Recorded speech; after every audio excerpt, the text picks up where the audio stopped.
Los ecos del velo, tres almas marcadas por la oscuridad, el mundo de los vivos es ruidoso, caótico y cegador. Para la gran mayoría de las personas, la realidad termina donde chocan sus manos contra la pared, donde la luz del sol deja de iluminar y donde el silencio absoluto parece reinar. Sin embargo, existe un estrato invisible, un pliegue oscuro y alado en la tela de nuestra existencia que respira, observa y, en ocasiones, alarga sus garras de niebla para tocar a aquellos que nacieron con el velo descorridos. A lo largo del mundo, almas sensibles caminan cargando el peso de lo incomprensible. Sus historias, aunque separadas por océanos y décadas, tejen un tapiz de terror, advertencias y redención espiritual. Esta es la crónica de tres de esas almas. Tres mujeres que en diferentes momentos de su vida tuvieron que mirar directamente a los ojos del abismo. Capítulo Orumeo, el desprendimiento y la sustituta. El aire en aquella cálida tarde en Colombia estaba pesado, cargado con la humedad típica que presagia una tormenta de verano. Jocelyn era una adolescente de mirada profunda, de esas que parecen cargar con la sabiduría de una anciana en un cuerpo joven. Desde que tenía memoria, el mundo para ella nunca había estado vacío. Donde los demás veían un rincón oscuro, ella veía siluetas grisáceas. Donde otros sentían una brisa repentina, ella escuchaba los susurros de almas que no habían encontrado su camino. Pero no estaba sola. Siempre la acompañaban presencias cálidas y luminosas. Dos ángeles y tres protectores que le hablaban directamente a su mente, con voces que resonaban como campanas de cristal bajo el agua.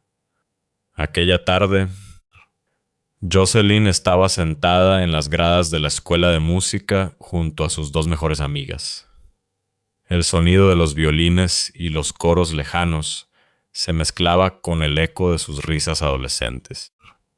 Sin embargo, la sonrisa de Jocelyn se desvaneció cuando una presión helada se instaló en el centro de su pecho. Era uno de sus protectores. Su voz fue clara, urgente, desprovista de cualquier tono terrenal. Tu alma necesita un entrenamiento especial, Jocelyn. El mal que acecha a tu linaje es fuerte. Si no aprendes a defenderte, a ti y a los tuyos, serás consumida. Jocelyn tragó saliva. El corazón le latía con tanta fuerza que sentía el pulso en las sienes. Miró a sus amigas y, con la voz temblorosa, empezó a relatarles lo que acababa de escuchar en su interior. Las chicas, acostumbradas a las confidencias espirituales de Jocelyn, la escuchaban con los ojos muy abiertos. Me dice que tengo que irme, susurró Jocelyn, y esas fueron sus últimas palabras. De repente, un zumbido ensordecedor inundó sus oídos. Fue como si un gancho invisible se clavara en su nuca y tirara hacia atrás con una fuerza brutal. Jocelyn vio cómo la visión de sus amigas se alejaba, perdiendo color, volviéndose pequeña, como si cayera por un pozo oscuro. Ya no estaba sentada en las gradas. Su conciencia, su esencia pura, estaba flotando en un espacio liminal, un lugar donde el cielo era de un gris perpetuo y el suelo parecía humo solidificado. Desde allí arriba, bajó la vista hacia el plano físico. Lo que vio la llenó de un terror primitivo. Su propio cuerpo seguía allí, sentado junto a sus amigas, pero sus ojos estaban fijos, muertos, carentes de cualquier chispa vital. Su rostro se había transformado en una máscara de cera. Era un vehículo abandonado, un avatar vacío con la puerta abierta de par en par. Las sombras empezaron a arrastrarse. En el plano astral, Jocelyn vio cómo decenas de espíritus parasitarios Seres deformes hechos de odio y desesperación se arremolinaban alrededor de su cuerpo físico, ansiosos por poseer esa carne desocupada. El pánico la invadió. «Devólveme», gritó con la fuerza de su alma hacia sus protectores. «Van a robar mi cuerpo». La respuesta llegó envuelta en una luz cegadora. Fue Jane, su protectora principal, quien se materializó frente a ella. «Tranquila», susurró la entidad. «Yo ocuparé tu lugar. Nadie entrará en tu vehículo mientras yo lo habite. Pero tú debes prepararte. El tiempo aquí fluye de manera distinta». Mientras la entidad celestial descendía para animar torpemente el cuerpo físico de la adolescente, Jocelyn fue arrastrada a un purgatorio de entrenamiento. El tiempo perdió todo sentido. Fueron días, semanas o tal vez meses. La hicieron esquivar ráfagas de energía oscura que olían a azufre y carne podrida. La obligaron a trepar estructuras infinitas en el vacío para fortalecer su voluntad. Le enseñaron a moldear la luz con sus manos astrales para cerrar portales sirvientes por donde asomaban rostros de pesadilla. Aprendió a comunicarse con los muertos no desde el miedo, sino desde la autoridad suprema de un alma blindada. Y entonces, cuando el agotamiento espiritual amenazaba con deshacerla, la visión del mundo gris comenzó a desdibujarse. El impacto de volver a la carne fue doloroso. Jocelyn sintió un golpe eléctrico en la base de la columna. Inhaló profundamente, llenando sus pulmones físicos de aire real, oliendo el polvo del escenario y el sudor de sus compañeros. Parpadeó, cegada por los potentes focos del auditorio. Estaba de pie, en perfecta formación, rodeada de sus compañeros del coro de la tragedia griega. Llevaba una túnica negra y sus manos sostenían una partitura. Sus amigas, al ver que la luz regresaba a sus ojos, rompieron la formación y se abalanzaron sobre ella, abrazándola con desesperación. Habían pasado exactamente 3 meses físicos. 3 meses en los que Jocelyn no había habitado su propia vida. En un instante abrumador, todos los recuerdos del avatar golpearon su cerebro físico como un torrente. Supo las letras de las canciones, supo lo que había cenado cada noche, supo qué clases había aprobado, pero también notó el daño colateral.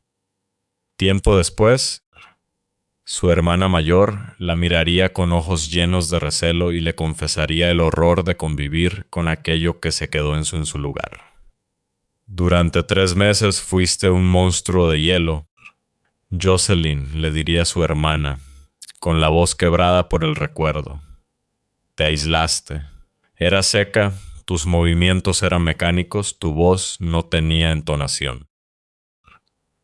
Parecías un cadáver que había aprendido a imitar la vida. Nos dabas terror». Jocelyn nunca volvió a ser la misma.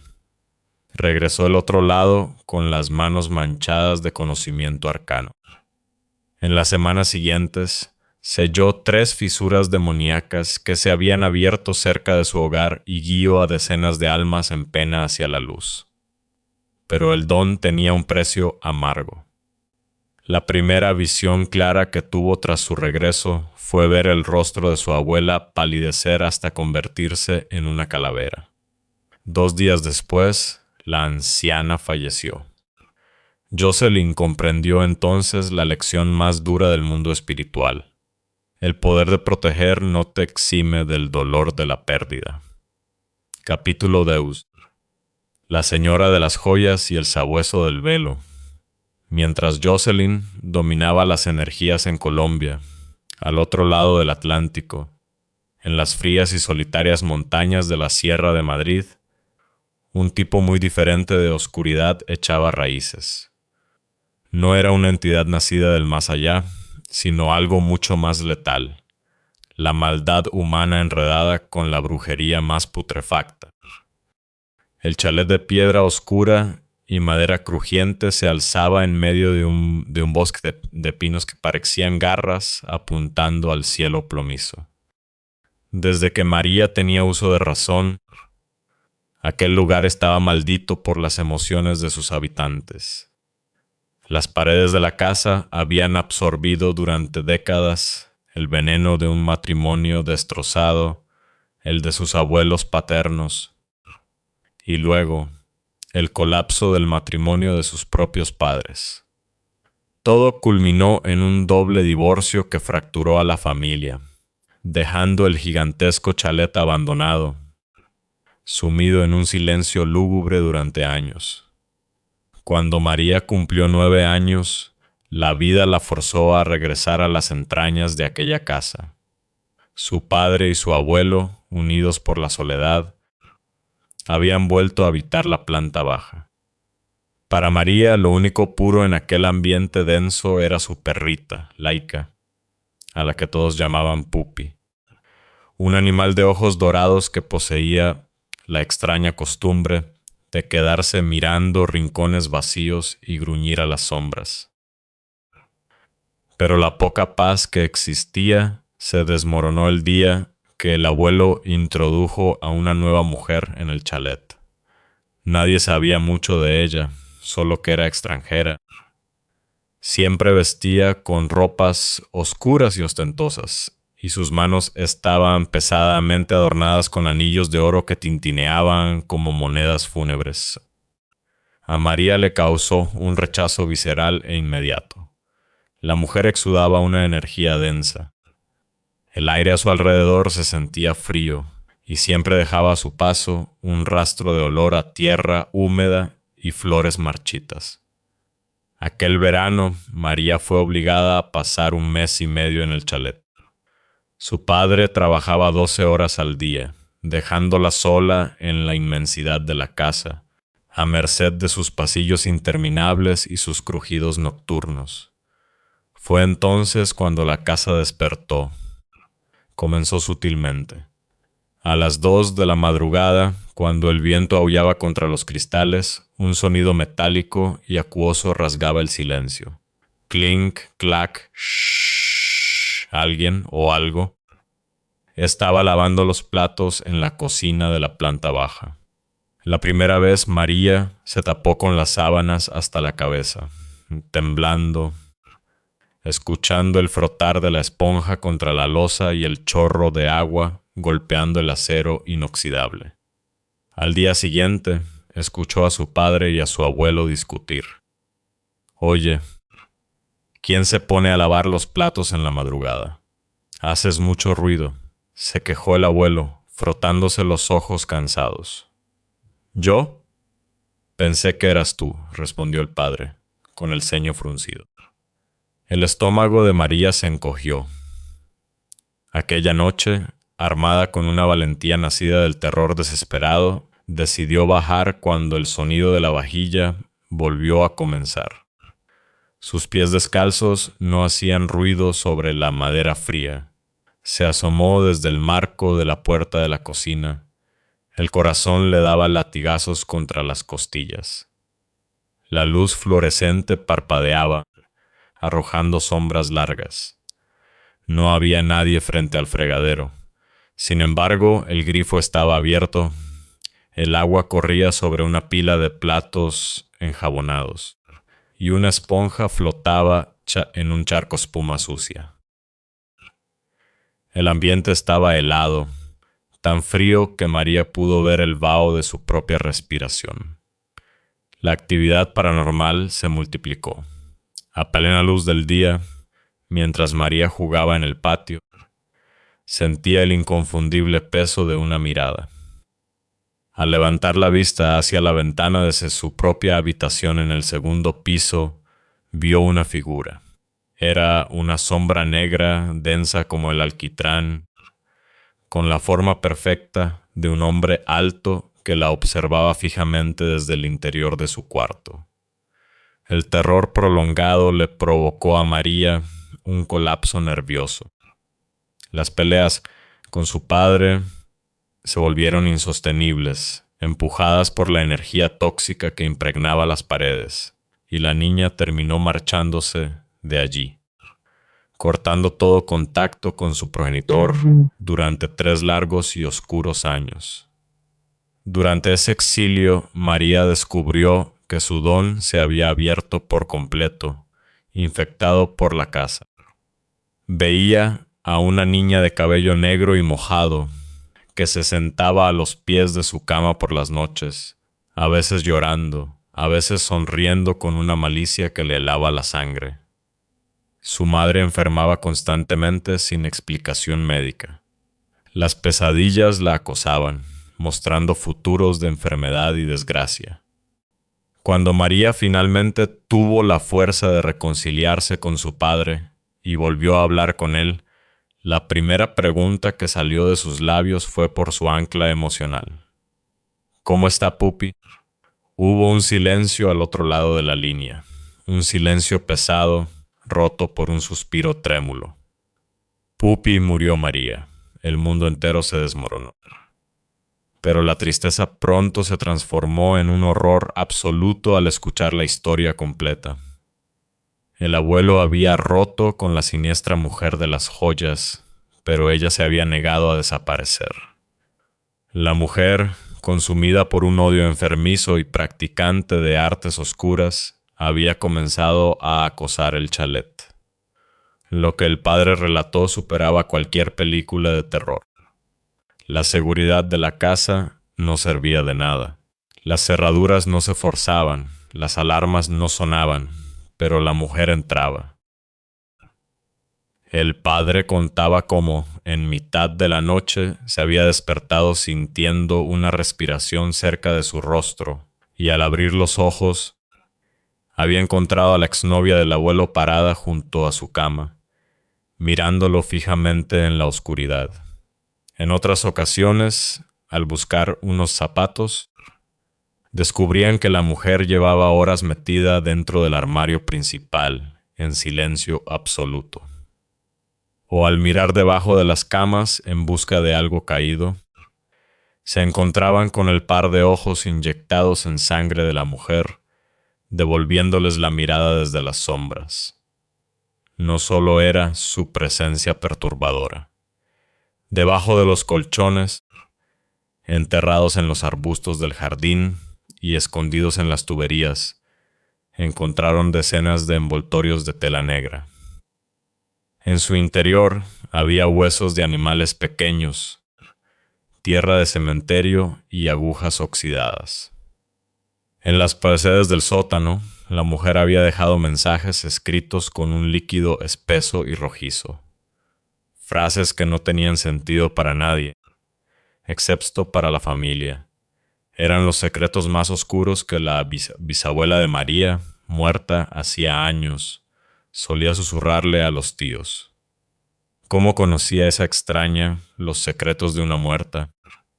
Pero el acto de maldad final de aquella bruja fue contra lo más puro de la casa. Los vecinos la habían visto trepar la verja metálica bajo la lluvia, abrir su bolso de diseñador y lanzar trozos de salchichas rojas hacia el patio trasero.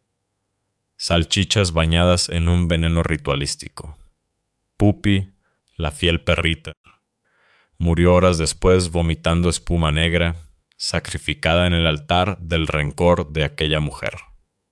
Eventualmente, la familia abandonó el chalet, huyendo del eco de los pasos en el mármol y los tarareos fúnebres de la planta de arriba. Se mudaron a la histórica ciudad de Toledo, buscando paz, pero la duda siempre quedó. Fue la abuela materna, preocupada por las continuas enfermedades y desgracias, quien acudió a una lectora de cartas experta en alta magia. Al cortar la baraja, la vidente palideció, tirando las cartas sobre la mesa como si le quemaran. «Hay una casa maldita en la montaña», dijo la vidente, con la voz ronca. «Una mujer. La veo cubierta de joyas de oro. Ella los ha destruido. Robó cabellos de la niña y del padre. Los mezcló con sangre de animal y tierra de tumba. No era solo un amarre, era una maldición de ruina y locura. Ella desgarró el velo espiritual de la niña a la fuerza. Por eso la joven ahora ve a los muertos. La mujer de las joyas abrió las puertas del infierno para ustedes. María, al enterarse, sintió un escalofrío que le recorrió la espina dorsal. Aprendió a protegerse, utilizando el mismo conocimiento esotérico que la oscuridad le obligó a despertar. Pero incluso hoy, a kilómetros de distancia, cuando el silencio es demasiado profundo, María aún cree escuchar el repiqueteo de unos pasos en un piso de mármol y el sonido del agua cayendo sobre platos sucios en una casa que jamás volverá a pisar. Capítulo 3. Los tambores del destino y el piso en L, la conexión con lo invisible, no siempre llega a través del trauma violento o el ataque directo. A veces se filtra a través de los sueños, presentándose con un brillo sobrenatural que la mente racional no puede ignorar. Elena creció en Barcelona. Desde que era una niña de 5 años, poseía un instinto que no pertenecía a este mundo. Mientras las otras niñas jugaban con muñecas, Elena recolectaba hierbas específicas en el jardín, machacándolas con piedras para hacer emplastos que aplicaba sobre las rodillas raspadas de sus compañeros. A veces preparaba extrañas pociones, mezclando elementos del baño para su padre, murmurando cantos que nadie le había enseñado, convencida de que así lo protegería de los cortes al afeitarse. Veía sombras altas y silenciosas en los rincones de su habitación, entidades tan reales que incluso sus amigas, al visitarla, señalaban al rincón vacío y lloraban sin saber por qué. Su alma llevaba el peso y la experiencia de una curandera de vidas pasadas, renacida en un mundo moderno que no la comprendía. El año 2002 marcó un punto de quiebre. El matrimonio de sus padres se había disuelto, forzando la venta del hogar familiar en Badalona. Una noche durante la cena, su madre le anunció con voz cansada que debían mudarse a un piso en Sant Adrià de Besòs. Al día siguiente irían a verlo. Para una adolescente empática y sumamente arraigada a sus recuerdos, la noticia fue devastadora. Elena, con el corazón roto por perder el único lugar donde se sentía segura, corrió a su habitación, se encerró y lloró abrazando a Perla, su pequeña perra y su única confidente. Lloró hasta que el agotamiento la arrastró a un sueño pesado. Pero este no era un sueño normal. Elena abrió los ojos en un plano de realidad distinto. Supo inmediatamente que estaba soñando, pero la nitidez era aterradora. La luz del lugar no venía de ninguna bombilla ni ventana. Los colores mismos irradiaban un brillo intenso, casi fosforescente. Se encontraba de pie frente a la puerta interior de un primer piso que nunca en su vida había visto.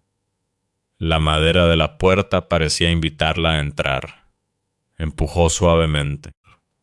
En cuanto cruzó el umbral, la puerta se cerró detrás de ella con un golpe seco, violento, que reverberó en sus huesos. La oscuridad dentro era asfixiante, pesada como el agua del fondo del mar. Se frotó los brazos, sintiendo un frío antinatural calarle hasta los órganos. Entonces el silencio se rompió. Desde las entrañas de la casa comenzó a sonar un ritmo constante. Boom.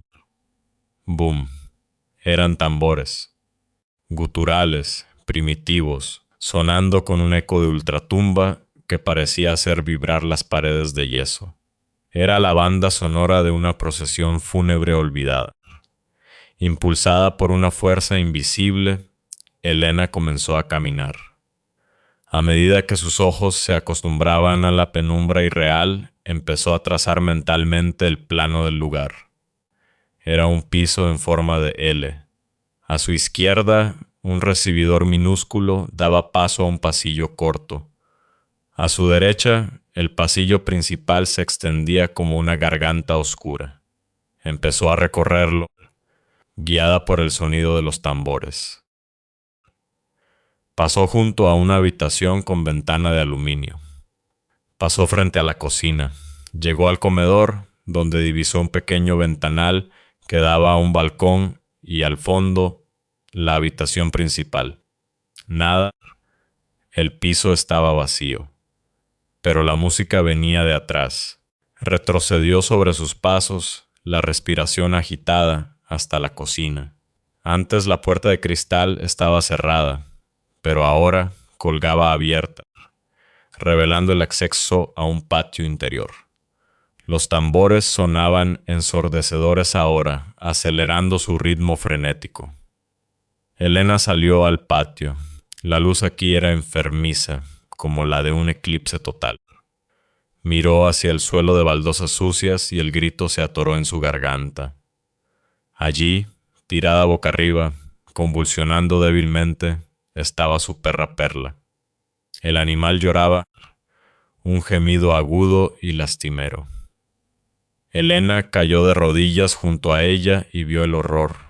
El vientre de la perrita estaba cubierto de bultos inflamados, y de sus mamas brotaban gotas espesas de sangre negra que manchaban el suelo. Los tambores alcanzaron un crescendo absoluto. Elena alzó la vista hacia la oscuridad del patio y la negrura pareció abalanzarse sobre ella. Despertó de golpe en su cama real. Su cuerpo estaba completamente entumecido, rígido como una tabla. Le tomó un minuto poder mover los dedos. Cuando finalmente pudo levantarse, llamó a Perla a gritos. La perrita entró trotando, sana y salva, lamiéndole las manos. Elena abrazó al animal, empapando su pelaje de lágrimas, prometiéndose a sí misma que solo había sido una pesadilla nacida del estrés de la mudanza. A las 8 de la tarde del día siguiente, en medio del duro invierno, Elena y su madre llegaron al bloque de edificios en Sant Adrià de Besòs para conocer el nuevo piso. Subieron al primer piso en silencio. La madre sacó unas llaves, las introdujo en la cerradura y empujó la puerta. Elena se quedó congelada en el felpudo. Sus ojos se abrieron desmesuradamente, recorriendo el espacio.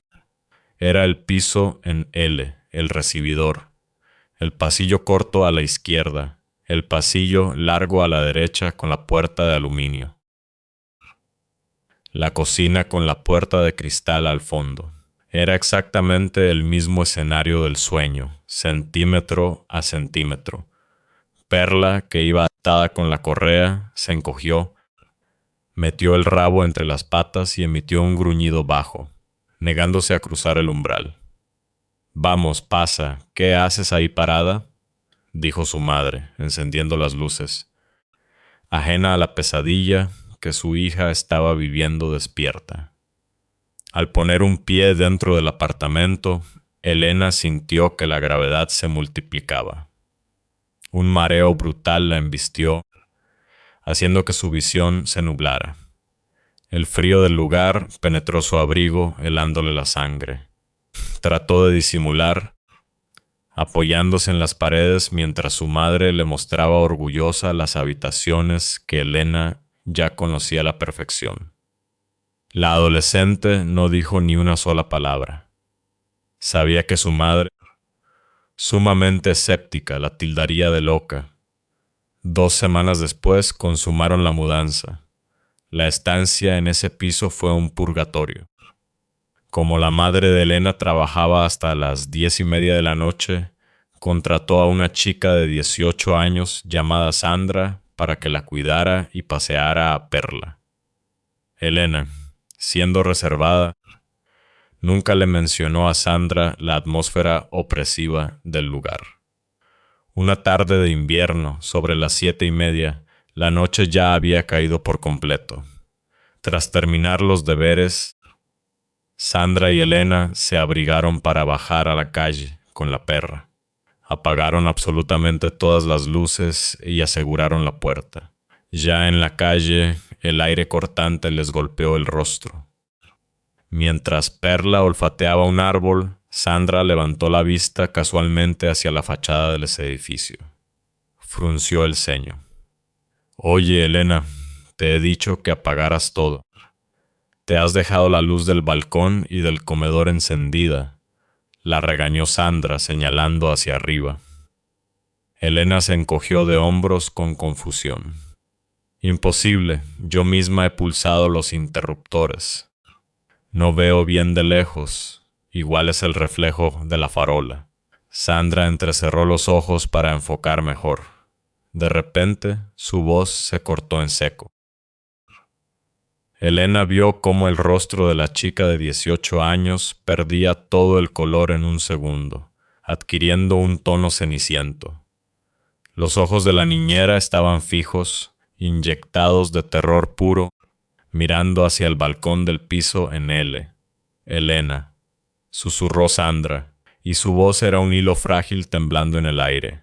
«Hay una niña con un camisón blanco de hospital. Está de pie en vuestro balcón y nos está mirando». El corazón de Elena dio un vuelco. Trató de enfocar la vista, pero la miopía y la oscuridad se lo impidieron. El pánico se apoderó de ellas. Aceleraron el paso y terminaron el paseo en un tiempo récord, mirando por encima del hombro. Al llegar al portal del edificio, la tensión era insoportable. Subieron en el ascensor en el silencio más sepulcral. Al llegar frente a la puerta del piso, Sandra, temblando visiblemente, se hizo a un lado. «Entra tú primero», suplicó la niñera. «No», replicó Elena, pegándose a la pared. «Tú eres la mayor. El miedo pudo más que la responsabilidad». En un acto de desesperación, Sandra abrió la puerta unos centímetros. Se acachó y soltó la correa de Perla, empujando a la perrita hacia el interior oscuro. Tan pronto como las patas de Perla tocaron el suelo del recibidor, el animal estalló. Comenzó a ladrar con una fiereza que nunca le habían conocido. Era un ladrido gutural, desesperado, acompañado de gruñidos, enseñando los dientes hacia la completa negrura del psillo largo. Las luces seguían apagadas. No había nadie, pero la perra retrocedía, acorralada por una entidad masiva e invisible que dominaba el espacio.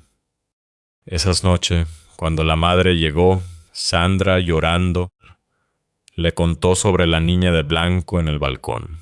La madre, aferrada a su terco escepticismo, despidió la anécdota como sugestión o un juego de sombras.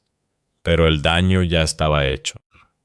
6 meses duraron en aquel piso maldito antes de que, por azares del destino o quizá por intervención de los guías de Elena, la madre fuera trasladada del trabajo, obligándolas a mudarse nuevamente. Elena respiró aliviada, creyendo haber escapado. Pero el mundo espiritual no muestra visiones por capricho. Las visiones exigen cumplimiento. Años más tarde, ya viviendo en una casa tranquila y luminosa, la vieja y fiel Perla comenzó a decaer. El veterinario la tumbó en la camilla de metal inoxidable para examinarla. Elena observaba, con un nudo en la garganta que la ahogaba. El doctor palpó el vientre del animal y emitió un suspiro pesado. «Lo siento mucho, Elena. Tiene tumores malignos muy avanzados. En todas las mamas. Han empezado a sangrar internamente». En ese instante, en la asepsia de la clínica, Elena volvió a escuchar, claros y nítidos, los tambores de ultratumba de aquel sueño que tuvo a los 12 años. Vio nuevamente la imagen de la perrita tirada en el patio, con las mamas sangrantes. La profecía se había cumplido al pie de la letra, inamovible, implacable. Ese es el verdadero terror para aquellos que nacen con el velo descorrido. Como Jocelyn, descubren que su cuerpo no es el único recipiente. Como María, aprenden que la brujería humana puede destrozar el refugio más seguro. Y como Elena, terminan comprendiendo la lección más sombría de todas. El universo te da el poder de ver el futuro, pero rara vez te otorga el permiso para cambiarlo. El libre albedrío es un regalo hermoso, pero el destino siempre cumple sus promesas, esperando en las sombras de la habitación, susurrando nuestro nombre.